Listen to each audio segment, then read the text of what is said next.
Madam ఇక తదుపరి రాశి మకర రాశి. మకర రాశి వారికి ఏ విధంగా ఉంది ఈ మాసం అంతా? ఈ మాసం చెప్పుకోవాలి అంటే వీళ్ళకి మిశ్రమ ఫలితాలే చెప్పుకోవాలి. ఎందుకంటే ఏలినాట్స్ అని ఒకటి ఉంది. అండ్ ఆల్సో రెండో ఇంట్లోనే శని స్ట్రాంగ్‌గా కూర్చొని ఉన్నాడు. అండ్ మూడో ఇంట్లో మనకి రాహు ఉన్నాడు. నాలుగో ఇంట్లో ఏమో మనకి జూపిటర్ ఉన్నారు ఇప్పుడు. సో భాగ్యంలో ఏమో మనకి కేతు ఉన్నారు. సో భాగ్యానికి ఏంటంటే భంగం వచ్చిందంటే మనకి ఏంటి అక్కడ మైనస్ చెప్పుకోవాలి.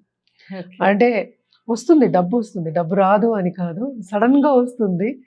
అది సడన్గా వస్తుంది, ఎక్కువ మోతాదులో వస్తుంది. ఎక్కువ మోతాదులో వచ్చినా కూడా ఖర్చు అయిపోయే ఛాన్సెస్ ఎక్కువ కనిపిస్తుంది అన్నమాట. కేతు ఉన్నప్పుడు ఏంటంటే డబ్బు ఇస్తాడు బాగాను, కానీ ఇచ్చినప్పుడే తీసేసుకుంటాడు కూడా అనమాట. సో మిశ్రమ ఫలితాలని అందుకే చెప్పాము. మన కెరియర్లో కూడా అంత బాగా పైకి వస్తారని మనం చెప్పలేము ఈ నెల, ఎందుకంటే అంత మంచి సూచనలు ఏమీ కనిపించట్లేదు అనమాట. అలాగే ఏంటంటే మన ఇంట్లో వాతావరణం కూడా అంత అనుకూలంగా ఉండదు మనకి. మనం మెంటల్గా మనమే స్ట్రాంగ్ అవ్వాలన్నమాట. దానికి ఎప్పుడు మనం చెప్పేది ఏంటి, పర్సనల్ డెవలప్మెంట్ మీద ధ్యాస పెట్టండి అని చెప్తూ ఉంటాము. తప్పక కొన్ని పరిహారాలు చేసుకోవాలి, వీళ్ళు తప్పక చేసుకోవాలి. అందుకే చెప్తున్నాను, మళ్ళీ రిపీట్ చేస్తున్నాను కూడా, తప్పక చేసుకోవాలి వీళ్ళు. పరిహారాలు మనం లాస్ట్కి మాట్లాడుకుందాం, ముందు ఇది అయిపోయింది. సో వీళ్ళేంటి ఇంకా చాలా మంది ఉంటారు, బిజినెస్ పీపుల్ ఉంటారు ఈ రాశిలో ఉన్న వాళ్ళు. అలాగే ఏంటంటే ఇప్పుడు కొత్తగా బిజినెస్ స్టార్ట్ చేయాలి అనేవాళ్ళు ఉంటారు.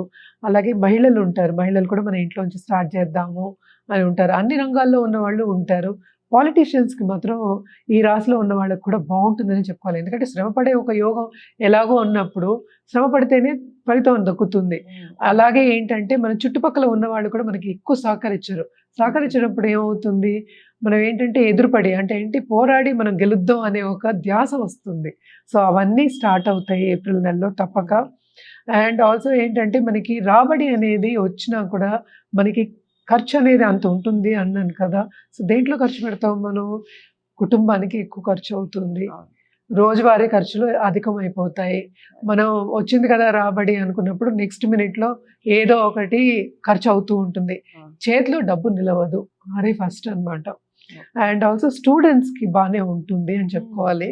ఎందుకంటే వాళ్ళకి దూరదేశం బాగానే ఉంది, ఎందుకంటే శ్రమ పడే యోగం ఎలాగో ఉంది కనుక స్టూడెంట్స్ శ్రమ పడాలి, వాళ్ళు సంపాదించారు కదా. సో కెరియర్ విషయంలో అక్కడ కెరియర్ ఏం లేదు కనుక మనకి స్టూడెంట్స్కి మనం ఎస్పెషల్లీ చెప్పేది వాళ్ళకి బాగుంటుంది, శ్రమ పడతారు కనుక వాళ్ళకి శ్రమకి తగిన ఫలితం తప్పక వాళ్ళకి దొరుకుతుంది. అలాగే వీళ్ళకి బంధుమిత్రుల కలయిక ఉంటుంది, ఫంక్షన్స్లో కలుస్తారు, ఒక శుభవార్త తప్పక వింటారు వీళ్ళు, కలయిక అనేది ఉంటుంది. అలాగే ఖరీదైన వస్తువులు ఇచ్చి పుచ్చుకోవడం అనేది కూడా ఉంటుంది వీళ్ళకి. అండ్ ఆల్సో మదర్ కొంచెం హెల్త్ సెన్సిటివ్ అవుతుంది, అది మాత్రం జాగ్రత్తగా చూసుకోవాలి. అలాగే మన హెల్త్ కూడా కాపాడుకుంటూ రావాలి, ఎందుకంటే ఈ కాలం మనం చూస్తూ ఉంటే పొల్యూషన్ ఎక్కువ అయిపోయింది. ఎస్పెషల్లీ ఏంటంటే స్టమక్ ప్రాబ్లమ్స్ రాకుండా చూసుకోవాలి.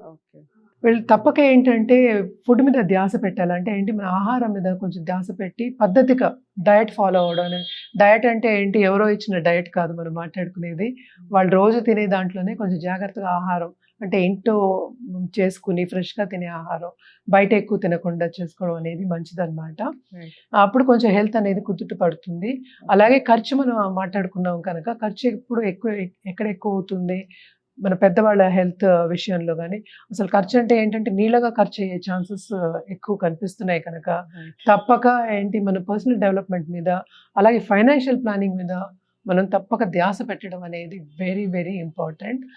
అండ్ వీళ్ళేంటి పరిహారాలు తప్పక చేయాలి. ఎన్నిసార్లు రిపీట్ చేస్తున్నా, చాలాసార్లు రిపీట్ చేస్తున్నాను నేను.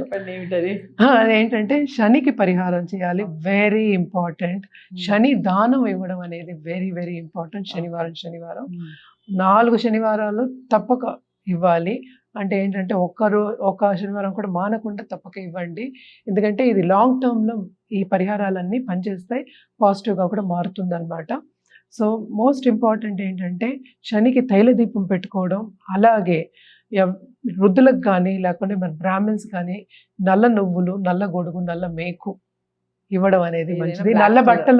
నల్ల బట్టలో ఇవ్వాలన్నమాట, అది బ్రాహ్మణులు తీసుకుంటారు. అలాగే ఇంకోటి ఏంటంటే వృద్ధాశ్రమంకి వెళ్ళి తప్పక అన్నదానం చేయండి, ఇది మాత్రం వెరీ ఇంపార్టెంట్. అలాగే మనం ఏంటంటే ఫిష్ చెప్తాం కదా, ఇప్పుడు నీళ్ళలో ఉన్న ఒక ప్రాణికి ఏంటంటే ఆహారం ఇవ్వడం అనేది చాలా చాలా మంచిదన్నమాట. నీళ్ళల్లో ఉన్న ఏ ప్రాణికైనా ఏ ప్రాణి అయినా పర్లేదు. ఓకే సో మంచి జరుగుతుందన్నమాట. రైట్ ఏంటంటే మనం ఎప్పుడు నేల మీదే మాట్లాడుకుంటూ ఉన్నాం, అసలు నీళ్ళలో ఉన్న వాటికి కూడా ఇవ్వాలి.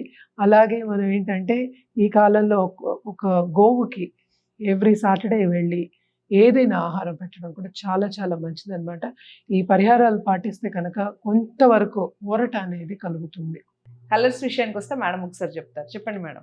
కలర్ అంటే బ్లాక్ కలరే వీళ్ళకి, and right blue and black combination ఎక్కువ. స్టోన్స్కి వస్తే మనకి నీలాలు ఎక్కువ చెప్తాం మనం. అలాగే ఏంటంటే కనకపుష్య రాగం కూడా చెప్పాలి ఈసారి, ఎందుకంటే జూపిటర్ పొజిషన్ బాగుంది కనుక ఇంకా స్ట్రాంగ్ చేస్తే ఏంటంటే పాజిటివిటీ పెరుగుతుంది. ఓకే, బ్లాక్ కలర్ ఎక్కువగా యూజ్ చేయడానికి ప్రయత్నించండి మకర రాశి వారు అందరూ కూడాను. అలాగే మీకు స్టోన్స్ విషయం కూడా చాలా క్లియర్గా క్లారిటీగా చెప్పడం జరిగింది. ఏదేమైనప్పటికీ జాతకాలు ఇంపార్టెంట్, జాతకాలను పరిశీలించుకున్నాకే మీరు పరిహారం చేసుకోవడం వల్ల, ఈ స్టోన్స్ పెట్టుకోవడం వల్ల మంచి ఫలితాలు ఉంటాయి.